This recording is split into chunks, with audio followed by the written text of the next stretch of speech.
Hello students, welcome to academy classes. आज का हमारा न्यूज़ है 22 भारतीय जवान शहीद हो गए। 22 भारतीय जवान मर्ज से नक्सलाइट से ऑपरेशन के दौरान शहीद हो गए।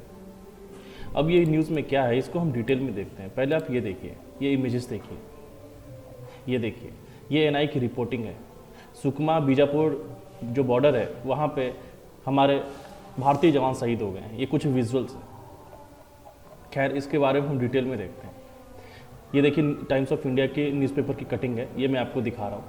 एक्चुअली हुआ क्या है, 22 सिक्योरिटी फोर्सेस जो हैं वो जवान शहीद हो गए। कब? जब माइस्ट जो है, माइस्ट के जो रेबल्स हैं उन्होंने एम्बुस मतलब होता है घात लगाना, घात लगा के जब भारतीय जवानों पर उन्होंने हमला किया। ये 2017 के बाद से 4 साल में अभी तक का ये सबसे डेडलीस्ट इंसिडेंट था। इसमें जो पर्सनल्स थे उसमें कौन कौन था? सीआरपीएफ के इलीट यूनिट, कोबरा बटालियन, उसके कुछ जवान थे, डिस्ट्रिक्ट रिजर्व गार्ड के कुछ जवान थे और स्पेशल टास्क फोर्स उसके भी जवान थे। इनके ऊपर अटैक हो गया। कहाँ हुआ है? Tribal dominated Chhattisgarh state. आप जानते हैं, आप छत्तीसगढ़ में जो ट्राइबल डोमिनेटेड है वो एरिया भी ट्राइबल डोमिनेटेड है। ये एंटी इंसर्जेंसी ऑपरेशंस के दौरान हुआ है। इसमें जवानों को पता भी नहीं था, अचानक इनके ऊपर घात लगा के हमला हो गया। तब इसके बाद फिर इनकाउंटर ऑपरेशन शुरू हुए हैं दोनों तरफ से। एक्चुअली हुआ क्या था, देखिए मैं आपको डिटेल में बताता हूँ। एक्चुअली वहाँ पे एक गांव है, जोनागुड़ा गांव। वहाँ पे कई सारे सिक्योरिटी फोर्सेस वहाँ पे इकट्ठा हुए थे और ये इंटेलिजेंस मिला था कि लगभग 250 जो माओइस्ट, जो नक्सल्स के जो ग्रुप हैं वहाँ पे इकट्ठा हो रहे हैं। इसके वजह से हमारी सिक्योरिटी फोर्सेस तैयारी कर रही थी वहाँ जाने के लिए।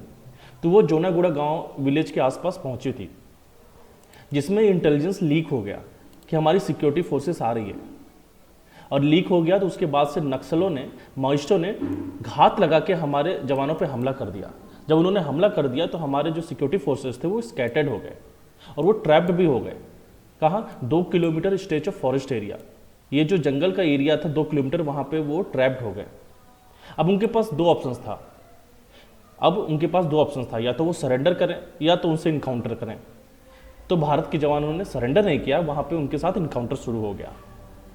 हमारे जो सिक्योरिटी फोर्सेस थे उनकी स्ट्रेंथ कम थी और जो नक्सल्स थे उनकी स्ट्रेंथ ज़्यादा थी। अब ये जो इनकाउंटर ब्रोकआउट हुआ है, इनकाउंटर दोनों के बीच में शुरू हुआ है, ये हार्डली 15 किलोमीटर था तेरम बेस कैंप से। ये सिक्योरिटी फोर्सेस का बेस कैंप था। आप सोचिए, इतना नज़दीक आके जो नक्सलाइट हैं वो अटैक करके चले जा रहे हैं।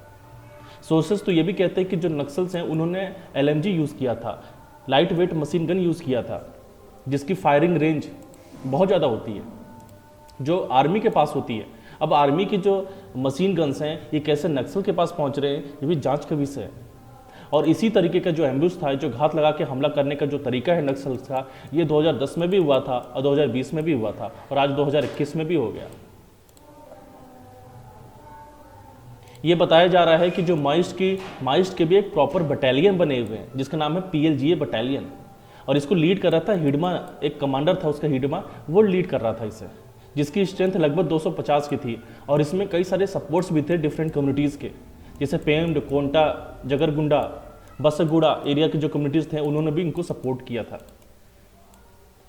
अब इसके थोड़ा हिस्टोरिकल बैकग्राउंड्स देख लेते हैं। एक्चुअली क्या है कि ये जो माइस्ट इनका नाम कैसे पड़ा, तो चाइना का एक लीडर था, उसका नाम था माओ जेडोंग। तो इस माओ से इसका नाम पड़ा है माइस्ट।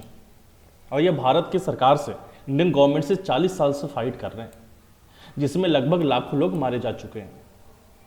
2000 के बाद लगभग 10,000 लोग मारे जा चुके हैं। ये साउथ एशिया टेररिज्म पोर्टल का डेटा है। ये जो रेबल हैं, ये जो नक्सलाइट हैं, ये क्लेम करते हैं कि हम जो लोकल कम्युनिटीज़ हैं, जो इंडिजिनस ट्राइब हैं वहाँ के जो लोकल कम्युनिटीज़ हैं, उनकी राइट्स को प्रोटेक्ट करने के लिए, डिफेंड करने के लिए हम इस तरीके से फाइट कर रहे हैं इंडियन गवर्नमेंट से। हालांकि जो हमारी गवर्नमेंट, इंडियन गवर्नमेंट, वो कहती है कि इंडिया की ये सबसे बिगेस्ट इंटरनल सिक्योरिटी थ्रेट है। अब ये जो माइस्ट है, इसका नाम नक्सलाइट कैसे पड़ा? तो वेस्ट बंगाल में एक गांव है जिसका नाम है नक्सलबारी विलेज। और ये जो मूवमेंट हुआ था, ये स्टार्ट हुआ था 1967 में, नक्सलबारी गांव से ही स्टार्ट हुआ था, इसलिए इसका नाम नक्सल लाइट भी पड़ा है और इसे नक्सलाइट भी कहते हैं। तो ये टोटल कंप्लीट न्यूज़ है। इसके अलावा जो भी अपडेट मिलेगा मैं आपको बताता रहूँगा। अभी तो फिलहाल रिपोर्टिंग ये आई है कि 22 जवान के 100 मिल चुके हैं। और वीडियो को यहीं पे एंड करते हैं। आपको कैसा लगा वीडियो प्लीज़ मुझे बताएं। Okay, thank you.